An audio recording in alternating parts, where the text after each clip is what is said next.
26 जनवरी हो या 15 अगस्त हो, देश की शान में बड़े बड़े कसीदे पढ़े जाते हैं और जमहूरियत का जनाजा सड़कों पे अमित शाह के गुंडे निकाल रहे हो, है ना।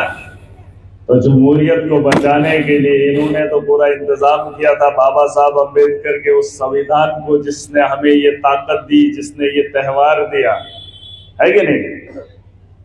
अमित शाह और उसके गुंडे शरेआम उन लोगों को, जिस सोच को वो दबाना चाहते हैं, उस सोच से हम यहाँ पर जुड़े हैं, जिसे कहा जाता है चुनाव।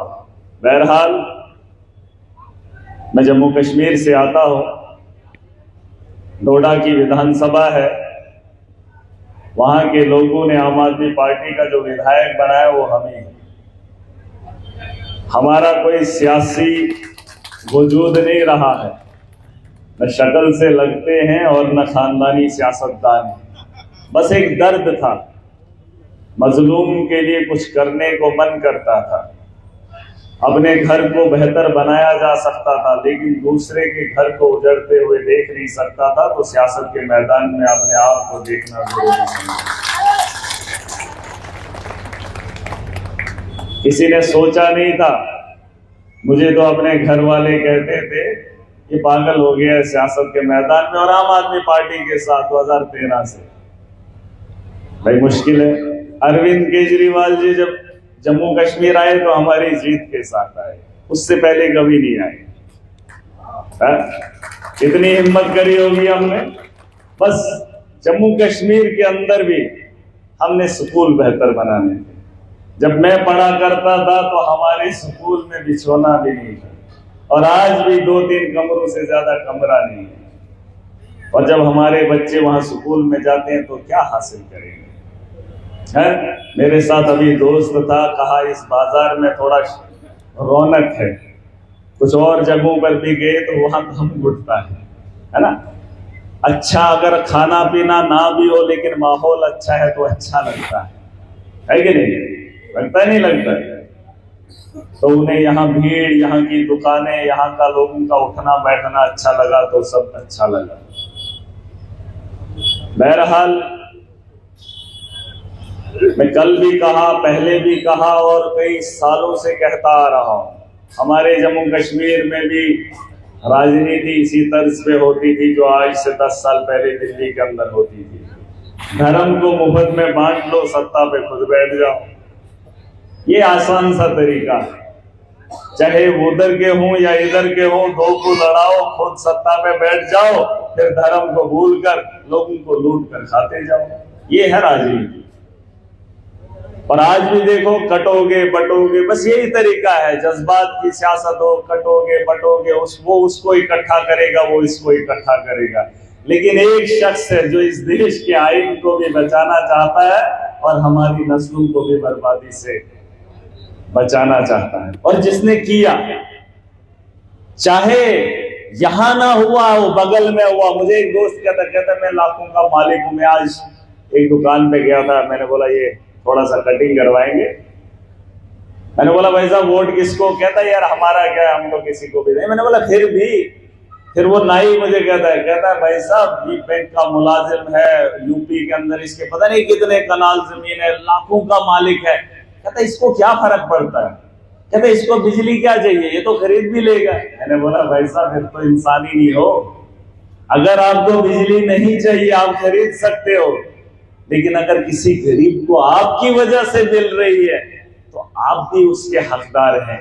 आप भी ये समझ सकते हैं इसमें हमारा योगदान है। आप अपने लिए कर सकते हो, लेकिन आपके वोट से किसी गरीब का भला हो रहा है। और अगर किसी का भला हो रहा है तो इंसान को खुशी होनी चाहिए, है ना। ये ईमान है भाई, और मैं मानता हूं इस बात को, है ना। और केजरीवाल जी ने हम लोगों का बेड़ा उठाया बड़े खूबसूरत तरीके से। वो लड़ाकू तो लगते नहीं है, लड़ाई तो करते नहीं है। अब क्या क्या बीजेपी वाले नहीं करते हैं उसको तोड़ने के लिए, लेकिन उसकी हिम्मत को मैं सलाम देता हूं कि अपनी जिद से नहीं हटा। हुआ लड़ाई झगड़ा नहीं आता है, लेकिन झुकना नहीं आता है। इन्होंने क्या किया? नेता खरीद लिए, नेता खरीद लिए जिनको लोगों ने वोट दिया, ईडी का एक ही सम्मन भेज दिया तो भाजपा में चले गए। यहां ईडी लगाई, सीबीआई लगाई, छापे लगाए, जेल डाला, लेकिन मोदी की गुलामी को कबूल नहीं किया यार।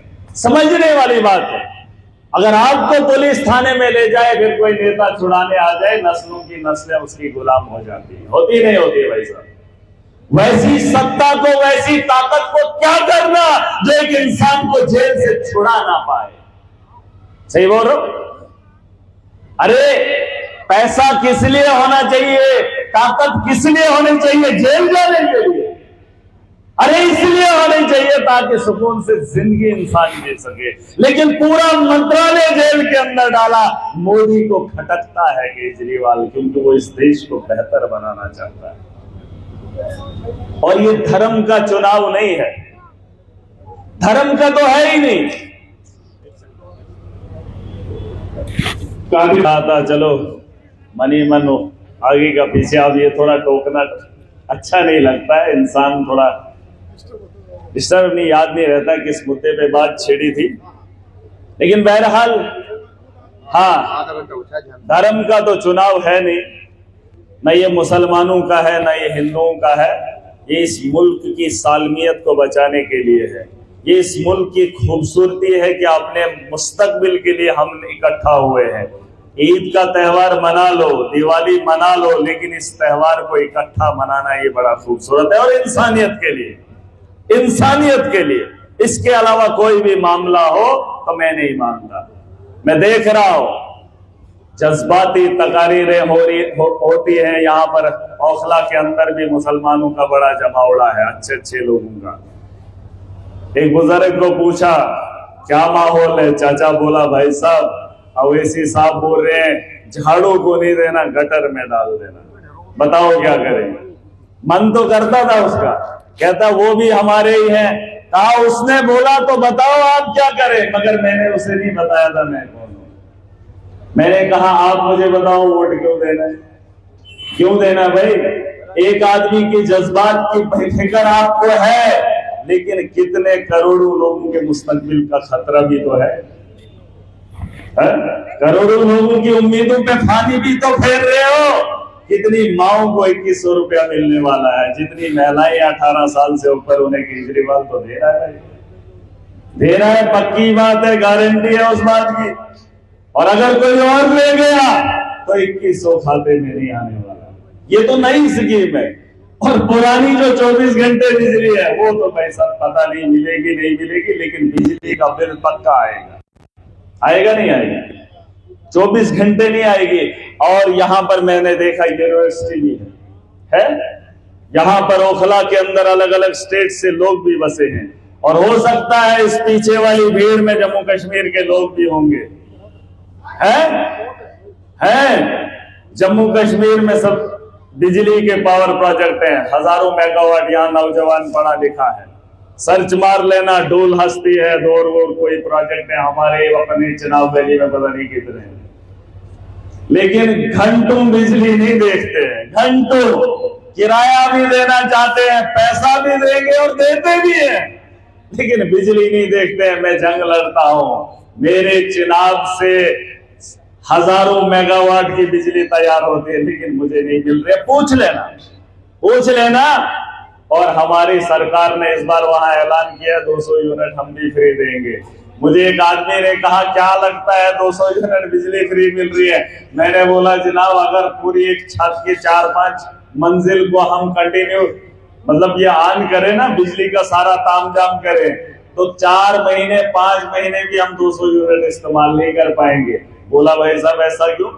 मैंने कहा जब बिजली रुकती ही नहीं है तो इस्तेमाल कहां से करोगे? वो 200 यूनिट हासिल कब करोगे? पहले बिजली का इंतजाम 24 घंटे करना है, और वो काम अरविंद केजरीवाल ने किया। बताओ 2014 से पहले बिजली के हालात क्या थे? क्या थे भाई साहब, क्या थे? दिल्ली के गवर्नमेंट स्कूलों के हालात क्या थे? बता दो, आप दिल से बताना, और बताओ आपको एक नेता से क्या चाहिए, वो जवाब मैं सुनना चाहता हूं। आपके वोट से, आपके ओखला के लिए, आपकी दिल्ली के लिए क्या मांगे आपकी, महराज भी उसे जानना चाहता है। और अगर आपका काम, आपका वोट तरक्की को है, तो अरविंद केजरीवाल से बेहतर कोई शख्स दिल्ली में नहीं, देश में नहीं, दुनिया के अंदर नहीं है। क्योंकि उसने जो सुकून बनाया उसका कायल अमेरिका भी हुआ। अरे दुनिया बहुत बड़ी है, लेकिन केजरीवाल जैसा नेता हमने भी नहीं देखा मैंने। अरे वो शख्स 10 साल एनजीओ चलाए, नौकरी छोड़ी। अगर सीधा सियासत में आया होता तो महराज को सोचने पे मजबूर करता। नौकरी छोड़ी, एनजीओ चलाया, लोगों की गलियों में चला, एनजीओ के थ्रू काम करने लगा है। फिर कांग्रेस का एक साथी आंदोलन में उठकर उसे कहता है, केजरीवाल जी आंदोलन से कुछ नहीं बनेगा, सत्ता में आ जाओ तो बात बनेगी। 10 साल अगर उसे सियासत का ख्वाहिशमंद होता, ताकत का नशा होता तो ऑफिसर तो था। और अगर जब ऑफिसरी छेड़ दी तो सियासत के मैदान में डायरेक्ट आता। जी भाई साहब, आप नौकरी छोड़ोगे, डायरेक्ट आओगे। 10 साल के इंतजार के बाद अगर कांग्रेस के किसी शख्स ने उसे कहा और उसने उसकी बात को माना, तो दिल्ली के लोगों ने उसे 2013 और 2015 में बहुमत देकर सरकार बनाने का मौका दिया। क्यों दिया? आज कह रहे पानी हो बिजली हो, पानी और बिजली बांट रहा है। पूछना चाहता हूं दिल्ली की आवाम से, तुमने देश के लोगों को सपने दिखाए थे जब केजरीवाल ने 2013 में कहा था मैं तुम्हारे लिए 24 घंटे बिजली का इंतजाम करूंगा। यही बोला था। उसने कहा था मैं आपके गवर्नमेंट स्कूलों को बेहतर करूंगा, बोला था। उसने कहा था मैं आपके गवर्नमेंट हॉस्पिटल को बेहतर करूंगा, बेहतर इलाज दूंगा, बेहतर पानी दूंगा। बताओ क्या ये चीजें नहीं की? भाई साहब की आपने उस वक्त कांग्रेस को छोड़ा, आपने उस वक्त भाजपा को छोड़ा, आपने उस वक्त मोदी की लहर को छोड़ दिया। जहां मोदी का नाच नचा रहा है ना कि मैं सबसे बड़ा लीडर हूं, मोदी है तो मुमकिन है। 2014 के चुनाव में लोगों के मैंडेट से मोदी बना था, उससे पहले कोई नहीं जानता था। कोई नहीं जानता था। लेकिन 2015 का जब चुनाव दिल्ली के अंदर हुआ तो सुपड़ा साफ आप लोगों ने किया। मोदी बहन को तो आपने नहीं देखा, भाजपा को छोड़ा, कांग्रेस को छोड़ा, केजरीवाल को मौका दिया। बताओ अगर वो काम उसने किए, भाजपा तो इल्जाम लगाती है। मुझे एक आदमी ने कहा भाई साहब इनको तो इल्जाम लगे रहे। क्या इल्जाम है भाई? करप्शन के। मैंने कहा या थाने में जाना, कभी कोई रुपया ज्यादा दे दे मुंशी को, उसे क्या कहते हो? दारोगा? क्या बोलते? अरे उसको क्या बोलते? मुंशी। हाँ, जो भी थानेदार हो उसको अगर मैं ही 50,000 दे दूं, बताओ उसके खिलाफ पर्चा काटना है। हाँ, मैं बता दूं उसके खिलाफ पर्चा काटना है। बताओ कितने दफे लगाएगा उसमें? क्या नहीं लगाएगा? अरे मोदी को डर है केजरीवाल से, दफे लगाने में क्या दिक्कत है? साबित करके बताए तो लोग सोचने पे मजबूर हो जाएंगे।